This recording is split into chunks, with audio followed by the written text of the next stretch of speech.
Welcome to the Aledo Bearcats Coaches Show podcast, a presentation of Real Country 92.1 Hank FM. Live from Boo Rays in New Orleans and Hudson Oaks, the Aledo Bearcats Coaches Show podcast is brought to you by H5 Sports Barn in Aledo and Hiley Mazda of Fort Worth. And now, here's the voice of the Bearcats, Kevin Lonnquist. And we welcome you to Boo Rays of New Orleans here in Hudson Oaks for the Aledo Coaches Show podcast. We always want to recognize that Boo Rays is celebrating its 20th anniversary, also with locations in Crowley and Lake Worth. And we also want to recognize our presenting sponsors, H5 Sports Barn in Aledo and Hiley Mazda of Fort Worth. I'm Kevin Lonnquist, and we are winding down the basketball season on both fronts. The girls will close out the regular season on Tuesday at Azle.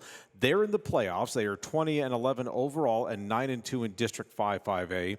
They will open up the playoffs next Monday in 5A Division I in the Region 1 area, by-district round, rather. That'll be against Birdville. That'll be a 6 o'clock tip-off at Haltom High School. The boys are obviously into their final two games of the regular season as far as the district play is concerned. They are 25-5 and 9-1 in 5-5A. They split last week, lost to Saginaw, beat Granbury, now a one-game lead over Brewer. And they actually finished the regular season this week, as I mentioned. Tuesday they're at Azle, Friday they're at Brewer. So lots going on here, but if the Bearcats are going to know if they're going to be the Division One, they know they're going to be in the Division One bracket. Our first segment in this Coaches Show podcast, we will be without girls coach Donnie Ott. He's a little bit under the weather, so it will be boys coach Brian Blackburn joining us. And then I think we're going to have probably a podcast in 2 weeks from Monday night because both the boys and girls will be playing next week. As we mentioned, the Lady Cats will be playing in their playoff game, and then the boys will be playing their final game of the regular season. That's a non-district game on senior night. Coach Blackburn will talk about that here in a little bit.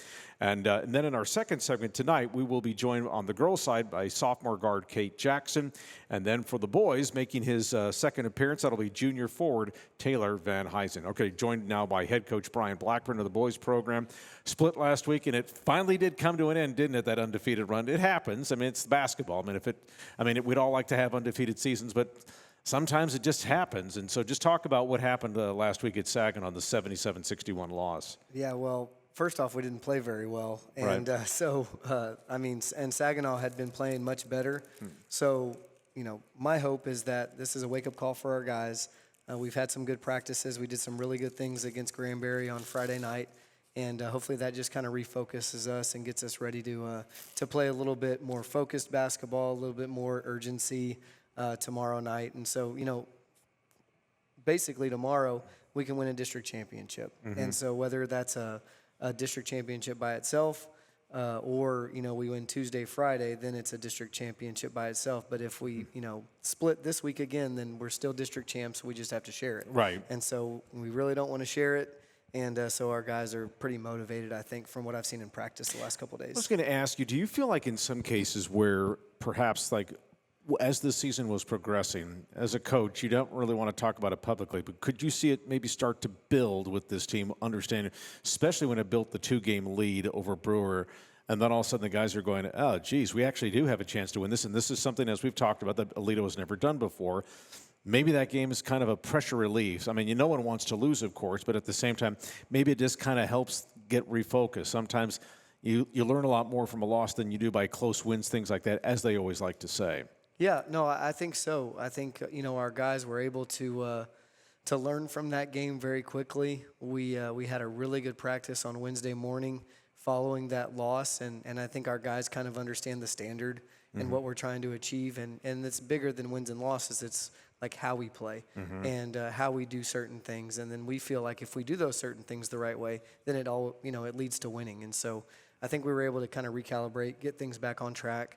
And then, on Friday, we did a really good job offensively in the first half specifically. Caden Cunningham hit 5 threes, and, Towns had 10 points in limited minutes. And then Joaquin, 17 points and 12 rebounds. And so, we were kind of got to have a chance to get back to who we were as a team. And where we have some balanced scoring. We have a lot of guys, sharing the basketball, playing with pace. Our bench was electric. We kind of got back to that. And so it wasn't like that on Tuesday night of last week. And so I think our guys are going to have an opportunity to learn from it. And and hopefully that'll kind of propel us forward into the playoffs. All that being said, maybe that was the response you were wanted as a coach, to see, okay, it happens, we flush what happened Tuesday at Saginaw, and we continue our work against Granbury. Is that fair to say? Absolutely, yeah. I mean, we got right to work 6:30 in the morning on Wednesday morning, so Yeah. there wasn't much time for the guys to, or for me personally, to sulk about it. We were just going to get back to work and kind of fix some of the things that we felt like we did a poor job of on Tuesday last week. Okay, so let's just talk about the way that you all played against Granbury. Was it just efficiency from the offense, and then where you all were locking down on defense? What did and Granbury is trying to fight for a playoff spot, as we mentioned in this podcast last week. So what were the things that you saw about that? Was it just like, this is the team that I know, that sort of thing? Well, the biggest thing was we jumped on them early. I think we had a 19-2 lead early in the game, and we were just kind of firing on all cylinders. And then, they did try to make a little run, but as you know, it takes a lot of energy to come back whenever you've been down early like that. And so they might have cut it to 8 or 6, but, they just couldn't sustain it because of the pressure that we put on them early in the game. And so we were able to extend it to 15 and ended up winning by 13, which, that's a team that at their place we won by 1 point. We had to get a stop at the end. Brewer had beat them on a last-second shot previously that week. And it's a team that's been in a lot of close games. And so to kind of stretch the lead and finish the way we did, I was very pleased. Yeah, I think Granbury, we mentioned this last week too, lost 3 games now with 4. They've lost 4 games by maybe 1 possession or something like that. And as we talked about, this was the program a couple of years ago, Aledo, that ran into that problem, and why they missed the playoffs was because they lost like 5 of 8 district games by 1 possession. I mean, when you get into games like that, it really comes down to either free throws or a turnover or not getting the right stop. And it could have been that stop in the first quarter, or something like that. And so I don't know how coaches will want to digest, or if they want to spend so much time on one-score games, because sometimes that happens. But how do coaches, from your perspective, deal with games like that, if they're in close ones, and say, what could we have done better if you're on the wrong side of that? Yeah, I think there's a couple things that we can do to replicate it in practice. We can practice situations, we can watch film, and then ultimately I think it comes to the belief of the players. Like, we know we're going to win this game. I think that's a mindset that we want our players to have. And so, luckily early in the year we had some close games that we were able to win, and so that built that belief. And so when we have had close games in district, we've been able to overcome some of the mistakes just because our guys still felt like it didn't matter what happened, we were going to find a way to win. And so I think that's really important. The experience factor, we have juniors and seniors that have played a lot of basketball that are on the court, and so I think that helps as well. So all those things combined, my first year as a head coach, I had a team of 1 junior, 1 senior, then 6 sophomores and 2 freshmen. That's a pretty young team. Yes, and we lost 5 district games by like a combined 15 points. Yeah. And there was no way for us to win those games just because we hadn't had the experience. Well, in the following year, it was almost flipped. We won almost every single digit or single possession game the following year and won 21 games. And so it was one of those deals where you just have to kind of go through the fire. And I think some of these guys maybe have done that prior to me getting hired here. Sure. So let's talk about this week. Again, you approach Azle on Tuesday. They're really struggling this year. And if you win that game, and both these games, by the way, are on the road. Going over to Azle, can't take them for granted, but what's at stake here. If you take care of business on Tuesday, you clinch at least a share of the district title, and then it's moving on to Brewer. But at the same, who by the way doesn't play on Tuesday, they get their bye this week. And so, my question to you about that though is, when you face a team, we've talked about this before about facing teams that are really fighting it during the course of the season. Is that more of a coach to kind of go, I don't want to say over the top, but for lack of a better way of saying it, just emphasize and emphasize and emphasize and say it doesn't matter what their season is having, it's always about one game, and especially on the road at Azle, because they're going to want to try and finish out the right way, and their incentive is to knock us off, that sort of thing. Yeah, I think our message kind of has been consistent in regards to, like, we're not trying to win the game, we're just trying to win this possession. And so if we can kind of focus on this one possession and doing what we can this possession offensively or defensively to win this possession, then it kind of keeps our guys in the moment. and we're not worried about the 32 minutes down the road. It's more along the lines of, hey, we're just trying to win this possession. And so that kind of keeps our guys focused and locked in on what we're trying to achieve. And, we believe that if we give our best each possession, find a way to win, this possession, one possession at a time, then we're going to get the result we want in the end. Okay, and if you do what you're supposed to do, then you go to Brewer. As far as just, it's obviously we all know what's at stake there, and so how do you look at that with them? Because it's in terms of they're going to probably have coaches scouting you guys tomorrow night too, and they're going to relive what happened on the previous meeting when you all beat them by 8, and so.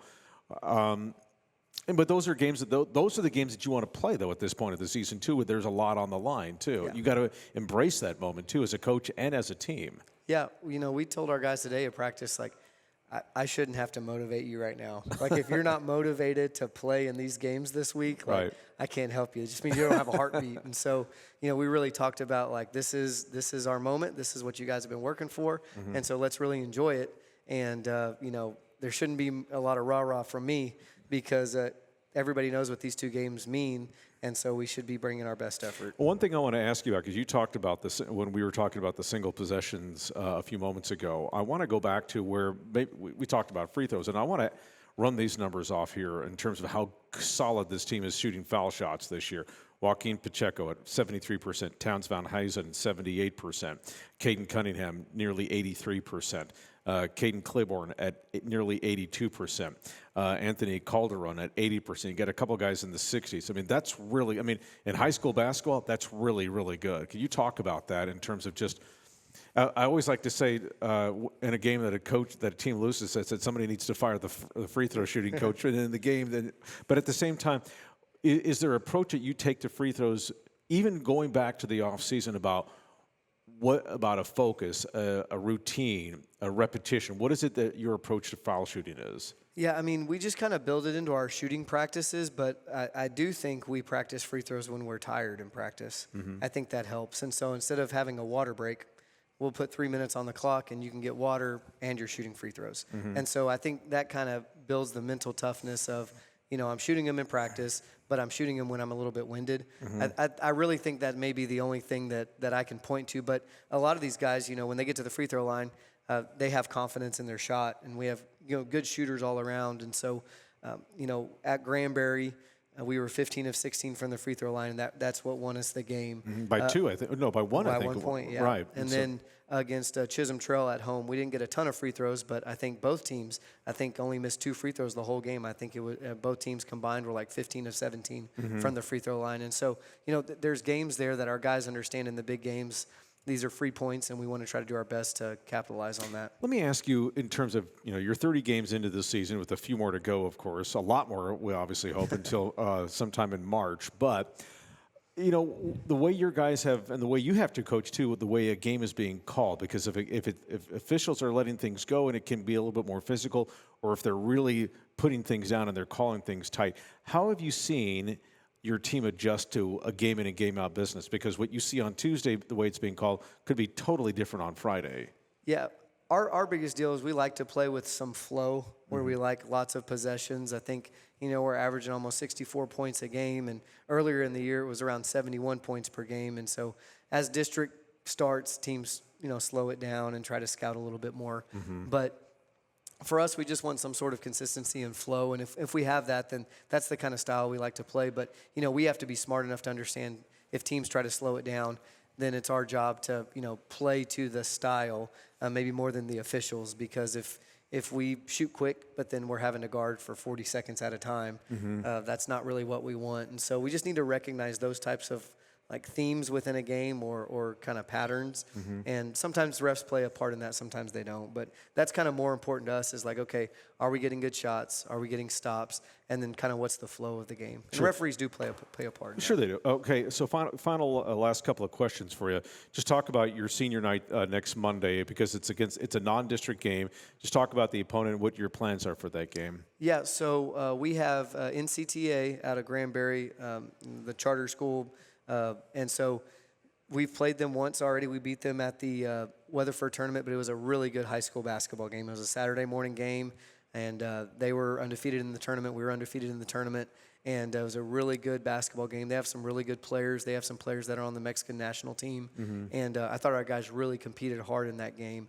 And so, for us, this is a playoff warm-up game. And so we get to use it like that, but then we also get a chance to spotlight our seniors. And so we have 5 senior players and 1 senior manager. So our players, Pete Previtt, Ryan Gonzalez, Joaquin Pacheco, Brett Barclay, and Anthony Calderon are our 5 seniors that are basketball players, and then Cannon Sharp is our senior manager. And so we'll get a chance to highlight those guys. They'll get to start the game, get a chance to play early on, and then we'll get a chance to work on some things that we want to do in the playoffs. And so, whether we win or lose that game, like obviously we want to win, but more importantly, it's a prep game for us, and we can use it like a glorified practice. But really, it's to spotlight our seniors and give them the shine that they deserve for having a record-breaking season. Okay, so knowing what we know here about you all being in Division I, do you know anything about your playoff situation at this time?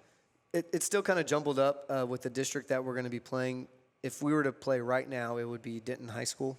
And here's the deal. Anybody that we're going to play in the first round of the playoffs or the second round of the playoffs have all been ranked in the top 25 at some point this year. And so there's no easy route. Like, we're going to be the underdog in the playoffs. And so I'm kind of excited to start preparing for that after this week. But, our guys are going to be prepared, and, it's going to be a lot of fun. And, we're going to have to be really, really tough and play really well against any opponent that we face. Yeah, this was something that I was texting you about last week after the Saginaw game. I said I was really kind of surprised because the Texas Association of Basketball Coaches released their weekly rankings the Monday of this week. You all were not in it, and I texted you the other day and I said I'm kind of surprised that you guys at the time I think were 24-4, and I'm like, really surprised that you all are not in it. And then you said, well, remember 5A is really stacked, and then I'm like, oh, that's right, because if you look at District 8 5A with the Mansfield schools and how loaded that is there, then you've got Burleson Centennial in that district as well, just for starters. And then you look at the Denton Ryan schools or all that sort of thing. That's really loaded. I mean, and so it's kind of like it's going to be a war of attrition. This region, though, or just the state of Texas in basketball, is always good. Probably doesn't get the national attention that it deserves. But in particular, it seems like this 5A, when I was looking at the rankings over the last couple of weeks since we talked, I'm like, well, this is really loaded this year. And if you win it, you're going to have to be doing some work to win 6 games, that sort of thing. No doubt. Well, this is one of those years that the 5A state champ could very well win the 6A state championship. Yeah. So, that's what, we have in regards to kind of the type of talent. And, one thing that I was kind of preaching once I took this job is, Dallas-Fort Worth 6A and 5A basketball is the best public school basketball in the nation. And it is. I mean, there's no other way around it. When you look at the talent, you look at the teams, you look at the coaching, you look at the location. And so, we're right in the thick of it. And so our job is just, it's great to do all these things in year one. Like, totally, I didn't expect it. Our players thought we'd had a chance to be really good, but to do what we did in year one, and our job is to kind of build on it. And so now next year, maybe it's not as big of a shock if the team has this type of success. Well, and I think too, in some respect, when you think about the rankings at some programs that have historically made the rankings and had deep playoff runs, they will get the benefit of the doubt. Whereas a program like yours, which doesn't have much of a history, let's be honest, as we've talked about, has only won 2 playoff games in its history, one of those being last year. So the fact that it's building, you've got to build some street cred in order to kind of, quote unquote, get that benefit of the doubt. Yeah, absolutely. And I think it's something that's totally doable here. The foundation was laid before I got here, and then we were able to capitalize on it this year, and hopefully we can just keep it going as long as possible. But we understand that from here on out, there are no easy games. And so even, at Azle tomorrow night is going to be tough because of the way that they've been playing. They had an 8-point lead on Brewer on Friday night. Yeah, lost by 7, I think they it was. ended up, so Brewer went on a 15-5 run to finish the game, which ended up, that was kind of the difference. And so, nothing's going to be easy. And so our guys just need to be mentally, physically, and emotionally ready to kind of fight for what we want in the next couple games. Yeah, the fun party days are over for the rest of the season, so for sure. Well, yeah, I mean we'll have about a week break, right, between next Monday and then our first playoff game, and so I think one of those days we can try to really enjoy it. And the rest of them we got to get back to work. All right. Well, we wish you nothing but the best of luck. Again, the Bearcats will be on the road Tuesday over at Azle. If they win that game, they will at least clinch a share of the District 5-5A title. And, of course, if they are able to sweep this week with both Azle and then again Friday at Brewer, they would win the district outright championship. Again, that would be the first of shared or outright in school history. So, Coach, wish you the best of luck. Thanks so much for being with us. Absolutely. Thank you. All right. And we want to remind you that this Aledo Bearcats podcast show is brought to you by H5 Sports Barn. H5 Sports Barn and Knife Physio and Performance can help unlock your athletic potential and elevate your game like the Aledo Bearcats. With expert sports physical therapy, tailored recovery plans, and top-notch sports performance training, H5 Sports Barn, proud supporters of the Aledo Bearcats. And Hiley Mazda. Head to Hiley Mazda of Fort Worth today. Their new state-of-the-art facility is conveniently located just off of I-30. Exit Las Vegas Trail and experience top-notch service and hassle-free buying. Don't forget to ask about this month's special offers. Hiley Mazda of Fort Worth, family-owned and operated for more than 30 years. Stick around. The second segment of the Aledo Coaches Show podcast will return with Kate Jackson and Taylor VanHuysen.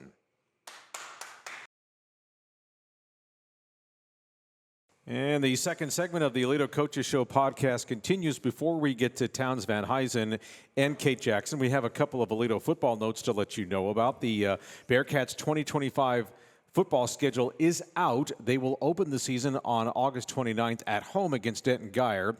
Then they will be on the road at Lancaster on September 5th. And then, of course, District 3-5A play will get started on September 12th.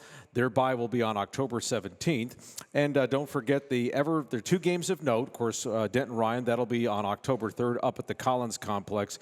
And then they will travel to Richland on October 24th. That'll be over at the Birdville Fine Arts and Athletic Complex. That will be on October 24th. A couple of postseason honors to let you know about. This comes from the Padilla poll coaches from the 2024 All-State Division I team. On the offense, first team offense were quarterback Gavin Beard and wide receiver Caden Finley. And then on the defense side, on the first team will be Cooper Cyphers, the defensive end. And then on the second team, two of them, Carson Dempsey, the defensive end, and linebacker Owen Henderson. And finally, National Signing Day is coming up for Aledo this coming Wednesday. Of course, you all know that Ray Guillory, the running back, signed with Utah back in December. He was the only one at this time. Bearcats are going to have several for this coming Saturday, the 5th of February. Linebacker Owen Henderson, who we mentioned, along with defensive back Kai Taylor, they will be signing with Angelo State. Defensive back Adrian Fuller with Henderson State, that's up in Arkansas. Offensive lineman Cody Cartwright with West Texas A&M University out in Canyon. That's just a little bit to the west of Amarillo. Tight end Roman Jeffress, that'll be at University of Texas Permian Basin. Defensive lineman Brody Adams will be at Kilgore College. And then wide receiver Blake Burdine will be at Trinity University down in San Antonio. Ben McElry, the linebacker, leaning toward the University of Mary Hardin Baylor down in Belton, but has not made a decision yet on that. So his decision will probably come perhaps maybe not on Wednesday, but a little bit later on. Okay, second segment of our segment here, as we mentioned, two players that are going to be playing in the postseason. That is to my far left. That is the sophomore guard, Kate Jackson. And then making his second appearance, as I mentioned, junior forward Towns VanHuysen. And Towns, even though I called you Taylor, still welcome back here. And Kate, nice to have you here, too. Thank you. Okay, so let's talk a little bit about, Kate, I'll start with you about this season. You all are in the playoffs. And what has that meant to just get in? And I've asked all the players that have come through here, all of your teammates, about coming through here and just learning to play under Coach Ott. What was the biggest adjustment you felt like you had to make when he got here last spring to understand what his expectations were? For me personally, I feel like Coach Ott has like a higher standard, and he had an entirely different way of offenses and how he wanted to run. So I feel like the biggest adjustment was learning how he wanted us to play, because it was entirely different from Coach Hiles. And so the adjustment from Coach Hiles to Coach Ott was the biggest adjustment to see how understand what he wanted to do. Okay, and then as far as you're concerned, when we talked a little bit about this, Towns, a few weeks ago about just going through this season now, and of course I think we talked right before the first Brewer matchup, if memory serves. And so, you guys have gone through this now. You have you know you have a playoff spot secured here. So what's that been like just going through this grind of the season? And what did you all learn from just going from each game with the higher magnitude attached to it? Definitely clinching that playoff spot was good for us. It was a confidence booster just to hear that like our hard work had paid off and that we were going to go back to the playoffs for a second year in a row, which I don't think has really been done at Aledo. And then, but the loss at Saginaw definitely woke us up, and I think this week's is going to be a good test to see how we responded to that, along with that game at Granbury was a good test. Okay, so you heard Coach Blackburn talk about the game at Saginaw. What did you guys feel like just didn't click that night? I think we underestimated them as an opponent just because we beat them by 20 last time, but that's not an excuse to go out there and lose a game like that. We should have played better, and they're a tough team. We knew that they were playing better. We were warned about that, and we just didn't show up. All right, so Kate, let's talk a little bit about what Coach Ott has expected of you. Just what has been your role this year? How has he used you? And then just kind of talk about how you've grown into that position.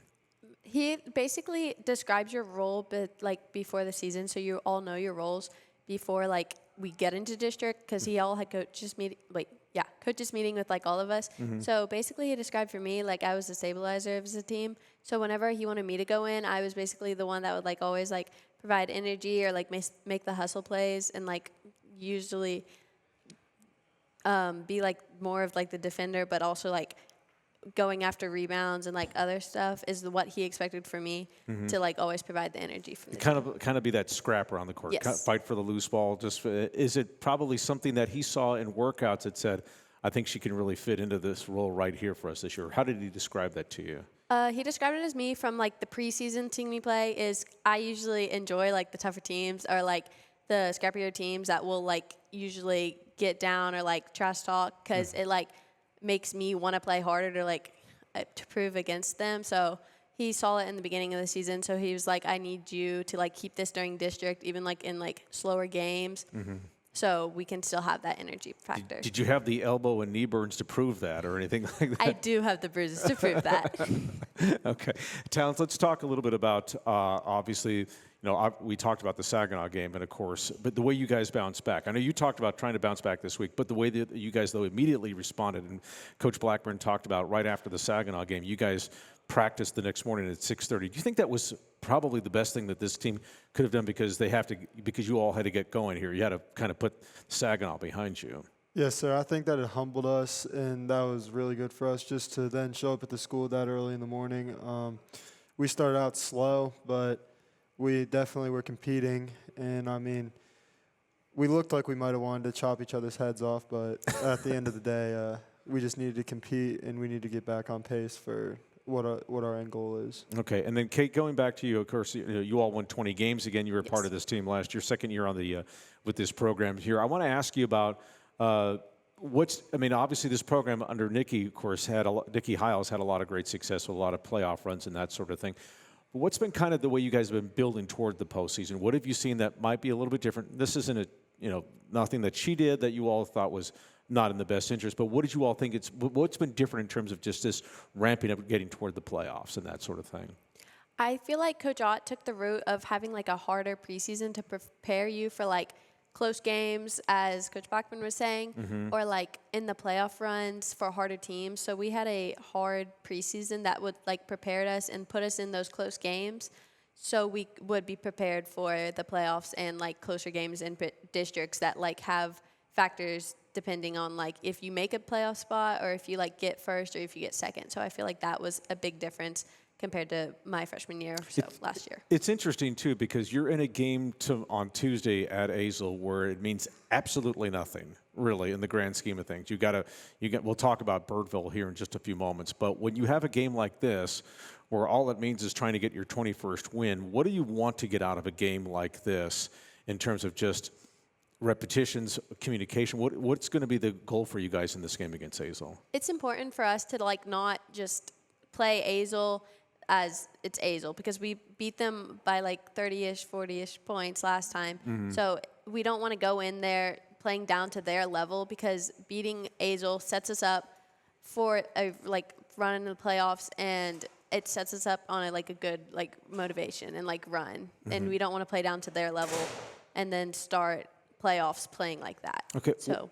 Well, what's going to be important after you guys get done with Azel? What are you all going to do in terms of just the rest of the week as you all get ready for Birdville on Monday? Watching a ton of film because we have seen that Birdville runs more of a zone, so we will be practicing running a zone and running against a zone and different ways to prepare, for what they do, and just so they will have some more confidence going into that game that we know what we're going to expect. Okay. Towns, I want to segue back to you, and not to harp on the Saginaw game, but because of the fact that you guys had this 2-game lead, and all of a sudden it's kind of like it's getting real. I mean, it's like you guys are in line for trying to win a district championship, but now it even means even more because you only have a 1-game lead over Brewer, but if you win Tuesday at Azel, you would at least share. So how has it been kind of mentally just dealing with all of that's in front of you and saying – trying to make sure that we've got to treat Azel like it's Azel and nothing else? Well, like Coach said, it definitely tightened that race, and I think it was a wake-up call for us.